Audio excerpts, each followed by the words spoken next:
we're learning too. Yeah.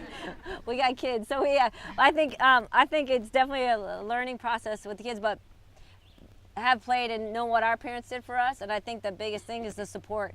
You know, just love them. You know, they know what went on in practice. So my dad used to say, "How many goals did you score?" I'm like, okay, but that became something that we connected on, and it wasn't a negative. But just when they come home, you know, love them and give them support, and know that they're kids and their emotions go like this, or if you have girls, they really go like this. And that's, I mean, we're a learning process as well, but the fact that you guys are here and supporting right now is pretty awesome. But I think the other thing I was talking, my husband does a lot of stuff in baseball and youth academies, and one of his co-coaches said, you know, the problem as you get older, and especially with parents, is your kids go from competitors back to kids like that. And for the parents, when you're sitting on the sideline, that competitive side comes out in you.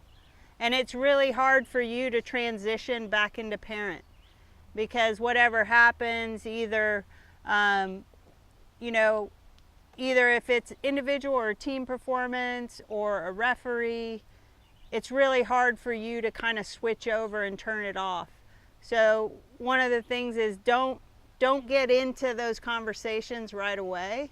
Try to get back in your parenting mode, and before you have those discussions with your kids, because for them, there are times as they get older, it takes longer for them to move on. But you know, our daughters and you know are between the ages of 6 and 10, and they're like, you know, sodas after the game. They just but that's one of the wonderful things about seeing them compete, is it's fun for them.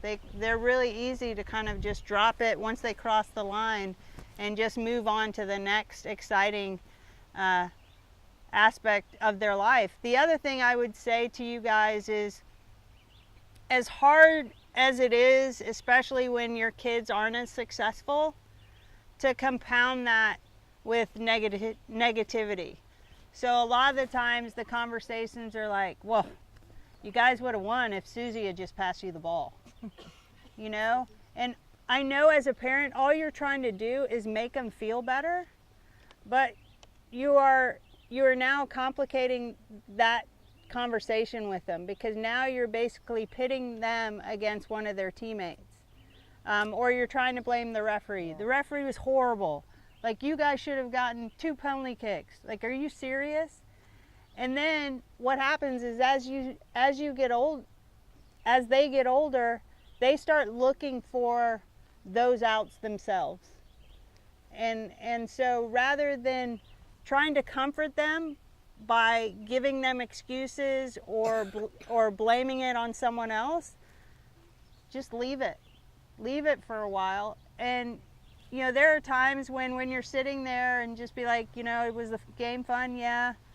How do you think it went? Well, you know, I think we could have done this better. And it's the conversations at a much different energy level and tone, and it ends up maintaining your relationship, and it definitely helps maintain the relationships that they have with their coaches, the respect for referees, the respect for their teammates, because you know, as parents, we're trying to set the best example for them.